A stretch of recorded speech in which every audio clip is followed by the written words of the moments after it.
This week on Strange Pathways, we explore some of the most bizarre and terrifying encounters in the world of cryptids. Join us as we uncover the mystery of the upright walking deer, delve into the legend of the giant in the woods of El Salvador, and investigate the chilling tale of a skinned man in the Louisiana bayou. Sit back, buckle up, and get ready to explore the uncharted territories of the strange and the unknown.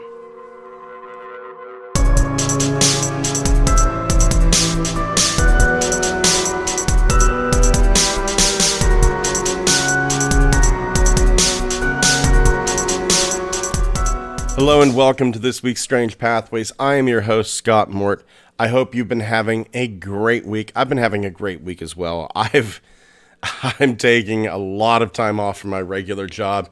Had Good Friday off, taking Monday off as well. Just sometimes you need that 4-day week off, you know? Just relax, recoup. Today is Sunday, of course. I'm recording Sunday morning, and I'm feeling pretty good. My muscles don't hurt as bad as they normally do. Honestly, it's kind of nice, and I hope you're enjoying your long weekend as well. I hope you got a long weekend. Anyway, here are the tales.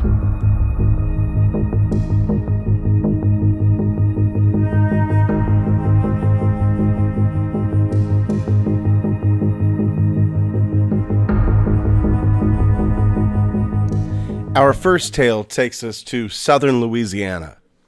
Date uncertain. O.A., as he is going by. O.A. has a friend from out of town. Now, both these men, being good southern Louisiana boys, they enjoy a good hunt. So O.A. takes his friend hunting one afternoon. They're in southern Louisiana, in an area thick woods. The palmettos are over 6 foot high in some places. This is thick, tough terrain. They even have to walk into water to get to OA's deer stands. At some points, the water that they're walking through waist high. Now, I don't know about you, but myself, I would be terrified to wade through waist-high water in southern Louisiana. Gators. I mean, that's what it's known for down there. To me, that is just terrifying. There's not even with the paranormal bent, but with the very real threat of gators. I can't imagine doing it. I wouldn't do it. I absolutely wouldn't do it. But this is rough terrain. So it's slow progress. They have to go through this rough terrain for about a mile to get to the deer stands. Now, the friend from out of town, not used to this kind of terrain, but he was able to keep up. They get to their first deer stand. There's a 15-foot tall ladder that they have to climb. The friend gets up. OA says, "Hey, I'm going to go hunt over in this area. I'll be by to pick you up a half hour after dark. I'm a half mile past you. It'll take me about a half an hour to get to you in this terrain. I'll pick you up a half mile after dark." Once again, frightening. It's not all bad, though. There is a full moon that night, and it's reflecting off the water. It allows the man to hunt just a little bit longer. But eventually, it does become too dark to see. O.A. climbs down from his deer stand, rifle slung over the shoulder, and he slowly makes his way towards his friend. He gets very close to his friend's stand, and he shines a light up, expecting to see his friend, but his friend is not there.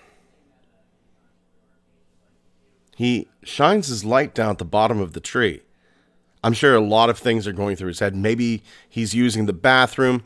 Maybe he fell and hurt himself. Maybe he decided to walk out on his own. But he shines his light at the bottom of the tree.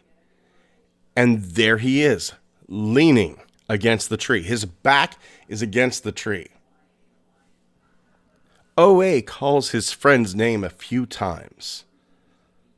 But his friend won't even look at him. OA walks up to him, gets to within just a couple feet. He goes, "Hey, buddy, are you ready to go?" OA's friend turns his head. And what OA sees scares him so bad that OA takes the rifle off of his shoulder and just kind of puts it between the two men. His friend's eyes are rolled back into his head. His mouth is wide open and not saying a word. Not responding to any questions. Nothing. Oh, he goes, "What's wrong?" But there's no answer. It's just that scared, possessed look staring back at OA. OA is desperate. He needs his friend to come too. Because he can't get through this rough terrain with his friend like this.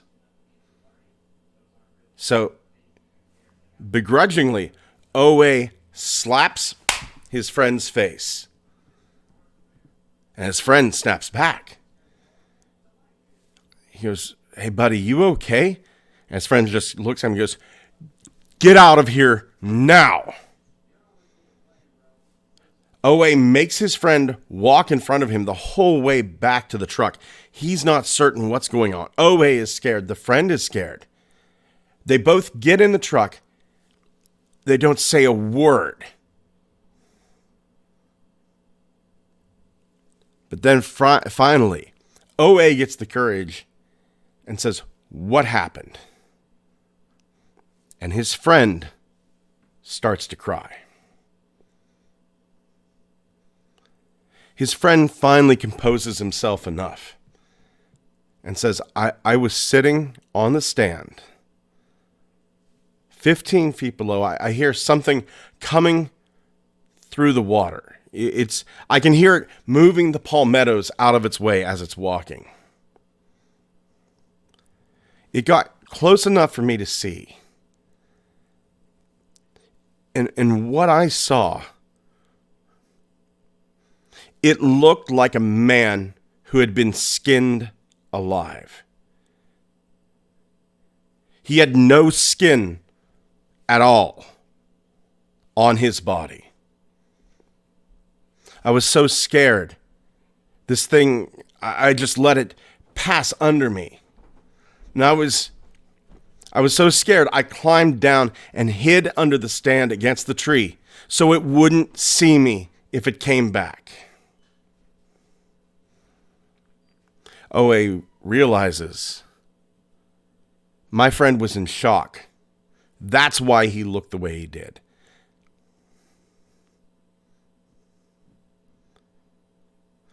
A week goes by. OA's talking to his cousin. He had gone on a tour at a nearby Native American memorial. And they were explaining this Native American tribe would skin men of the tribe alive and turn them loose in the woods when they had committed some sort of serious affront to the tribe.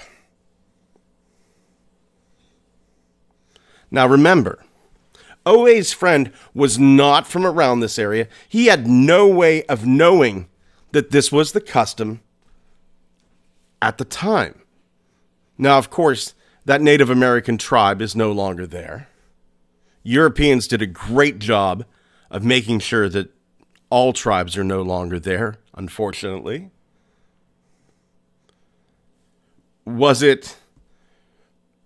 what OA's friend saw a ghost of one of these Native Americans who was skinned alive years ago? Was it some sort of cryptid that just happened to mimic that? Was it a skinwalker mimicking that? We'll never know. But OA is certain of one thing. OA knows that his friend was terrified into a state of shock. And that will never, ever be forgotten.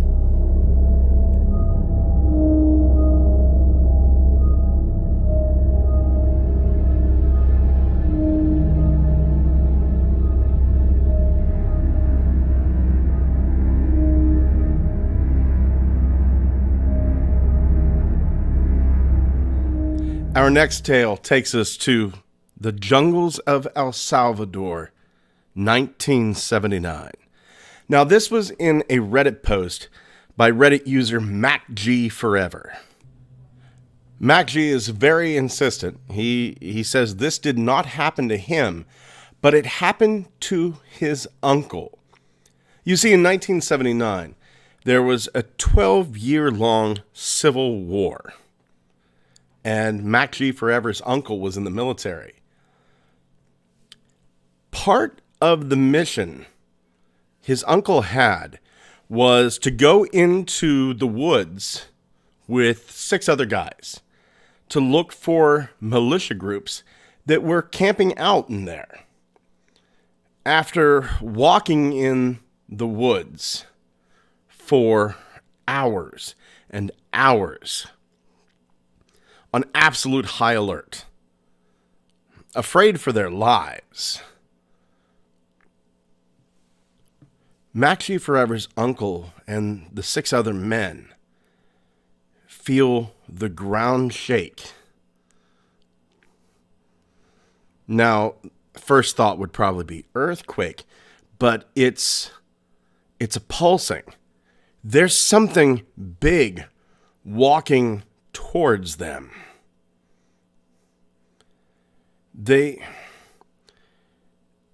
men think that it's the enemy doing something. So these 7 men, they hide.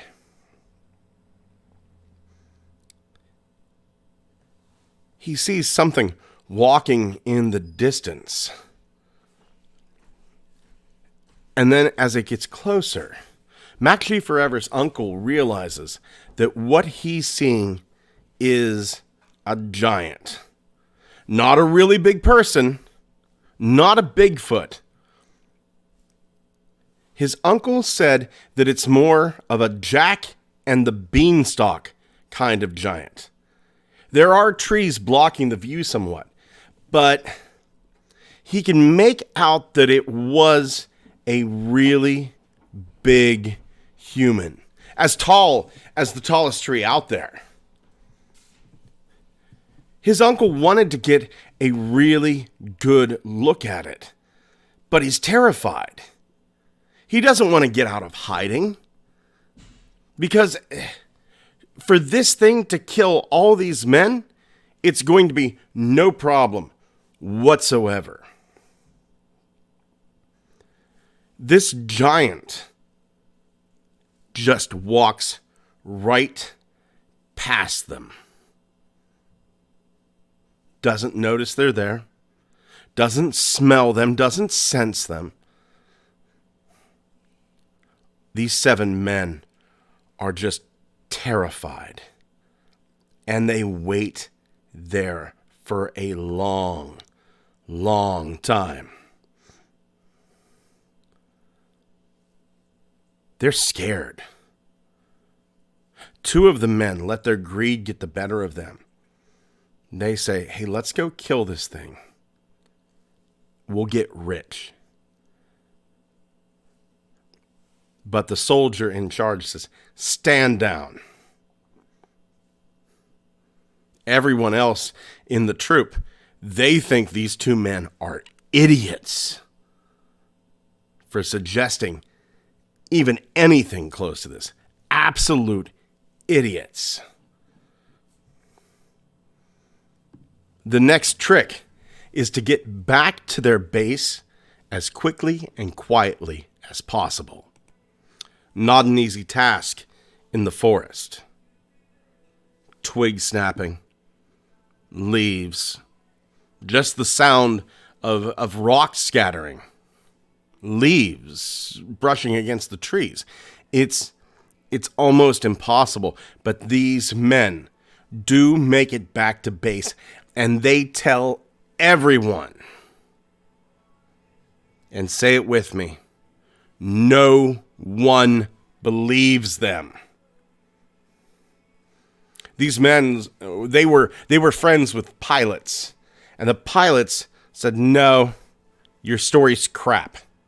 We fly over the jungle all the time. We would have seen something, especially if it's as tall as the trees.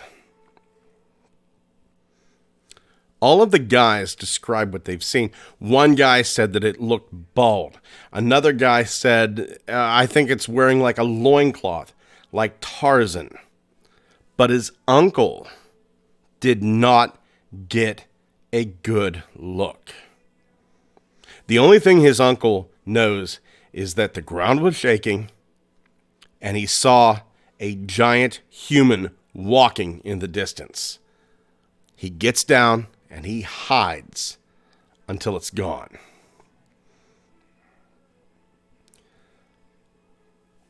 Now, Mac G Forever, he's asked his uncle questions. If it's real, don't you think they would have found a body or some bones? El Salvador is tiny.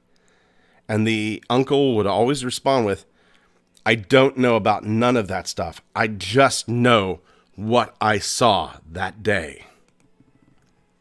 Mac G Forever's mother, though, has a theory that I find very, very interesting. During the Civil War, Mac G Forever's mom says there was a lot more paranormal events going on. And she believes it's because of all of the deaths that were happening. Innocent people being killed. Children being killed. Mac G Forever's grandmother said during the time of the Civil War, if you looked out the window of the house, you would see dead bodies on the street. Nothing paranormal. Real, honest to God, dead bodies. And this kind of led me to a theory. If the paranormal is attracted to this kind of suffering and this kind of strife, then they must be feeding on it. I don't think it's an amusement. I think they're feeding on it. I have said many, many times that I believe we're at war with the paranormal. I believe that it's their job to cause terror and strife. And as I'm reading this, it occurs to me, and I'm going to throw this theory out there. What if all the ghosts that you see of, dead hitchhikers and people who are burned, it always seems to be something horribly tragic.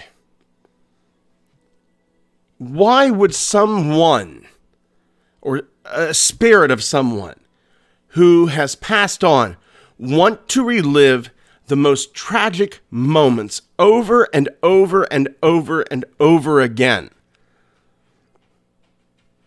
Now, maybe it's what's called a residual haunting.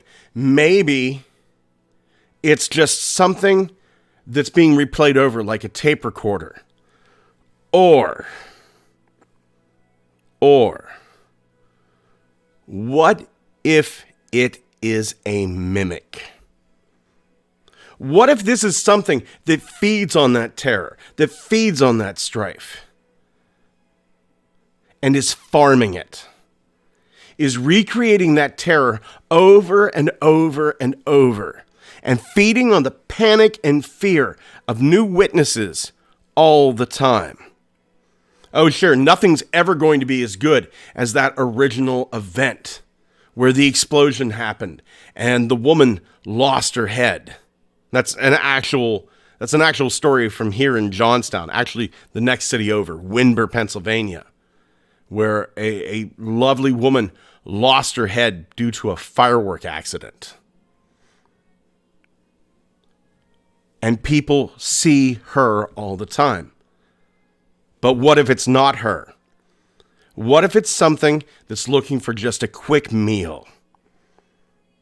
And the best way to get it is to mimic that trauma over and over and over again.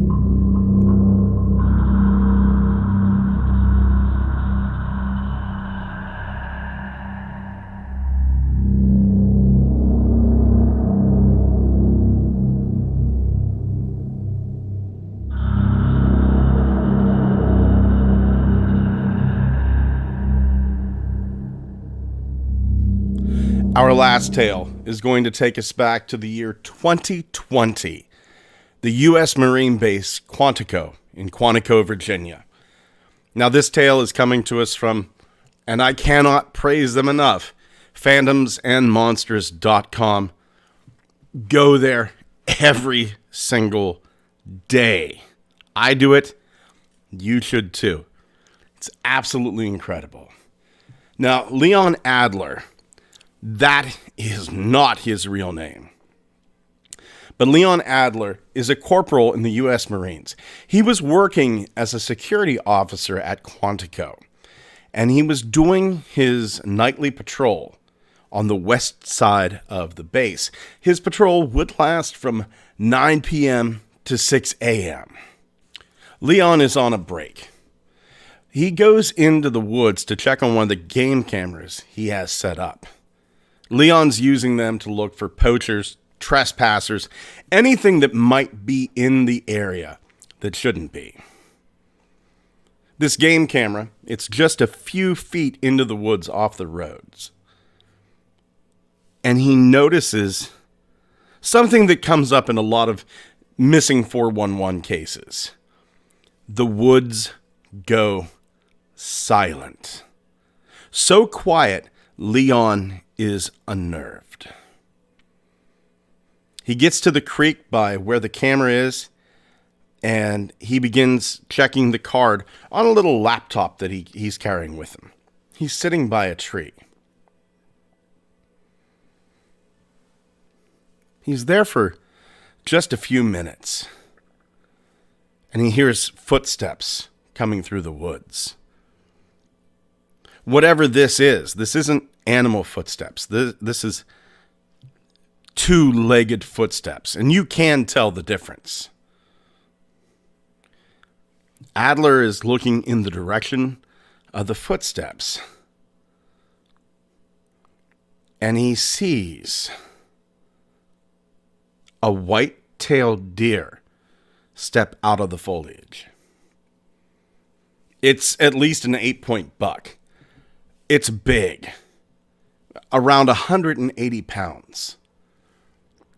But something's wrong. Something has thrown Leon off. It went from sounding like a human walking to sounding like a deer.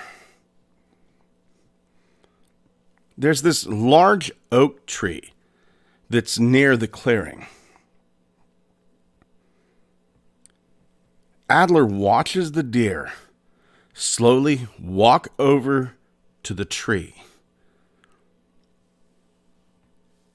and is just staring at it. He's right in front of it.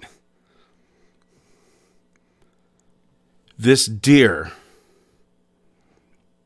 explodes into a rage and begins smashing its own face into the tree. Adler can hear the bones breaking. Adler can hear this deer grunting. It's repeatedly smashing its head into the tree. Adler's terrified.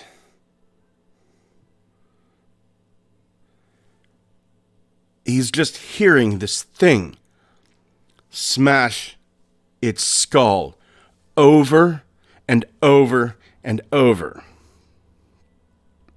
Now, there are diseases that do make deer behave in strange ways. Chronic wasting disease is one of those. It's fatal. It affects like deer and elk, moose. I've seen it around here. We call it zombie deer around here. And I have seen some terrifying sights. Deer with tumorous growths all over their body. I remember one deer I saw, it was emaciated and the flesh was ripped off of it and just hanging down. It's terrifying. Most animals, though, even ones with chronic wasting disease, the eyes reflect back. But Leon sees no reflections. The buck finishes crushing its face and takes a step back from the tree. And then it stands up on its hind legs. Leon hears very clearly. He said it's the clearest voice he's ever heard in his entire life. I know you're there. Leon is scared. Leon is freaked out. This deer doesn't have a working jaw. It has inflicted a massive amount of damage to its own head. How could it even say anything? Of course, Adler tries to rationalize it. But every realization and explanation he comes up with doesn't make any sense. And so he comes to the first conclusion. This is a skinwalker. And that makes sense to him. The voice even sounds like an old Native American voice. Time has slowed for Leon Adler. It feels like he has been scared for hours. But in reality, 5, maybe 10 seconds has passed. The deer drops down back to all fours and walks away in the brush. Adler abandons his laptop, runs back to the vehicle, leaves. A month later, Adler finally gets the courage to return to grab his laptop and his camera. I don't know what condition it would have been in. Maybe Virginia's a bit different. You leave a computer out here and a camera out for more than 3 days in Johnstown, it's going to be ruined because we get a lot of rain. And it throws him too. His laptop should have been grungy and covered in leaves, but it wasn't.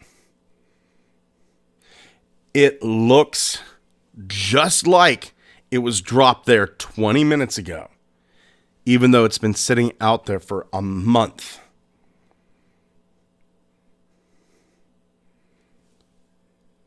His morbid curiosity cannot be helped. He goes over to the tree that the buck was smashing its face on and looks down. And there are splinters of bone and antler. Leon Adler bends down, picks up one of the splinters, feels it in his hand. It's real. I'm not insane.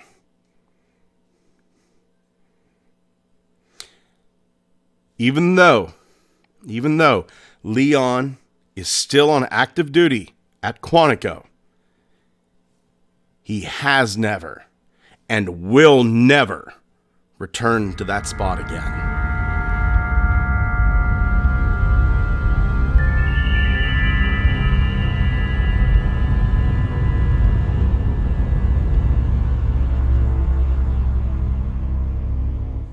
Thank you for joining us here once again on Strange Pathways. Be sure to check out our Twitter, Pathways Strange, TikTok, Strange Pathways Podcast, Instagram, Strange Pathways Podcast. I know I haven't been putting a lot up on TikTok, Instagram, the YouTube shorts, what have you. I am working on something kind of special. More on that later. Head over to our Facebook. We're not going to have very many pictures. Actually, we're probably not going to have any pictures at all this week. There were really no pictures to speak of about these stories. It was all 100% witness testimony. But head over to the Facebook page. Like us over there. If you have a story that you'd like to tell, if you'd like to reach out to me, if you'd just like to say hi, email me at strangepathwaysmail@gmail.com. Be sure to like, comment, and subscribe over on our YouTube channel. And go out there, tell a friend, tell a family member about Strange Pathways. The one thing I kind of pride myself on is we're not really using humor with this. And you know what? There are a lot of podcasts I listen out there that do use a lot of humor. And bless them. But we don't use a lot of humor here. It's just, there's a glut of that. I want to give you, the listener, someplace serious to go, where there isn't a joke or a laugh every 15 seconds. Really get the story out there. So for those of you that enjoy that, thank you. And I'm sure you've got friends that are going to enjoy it too.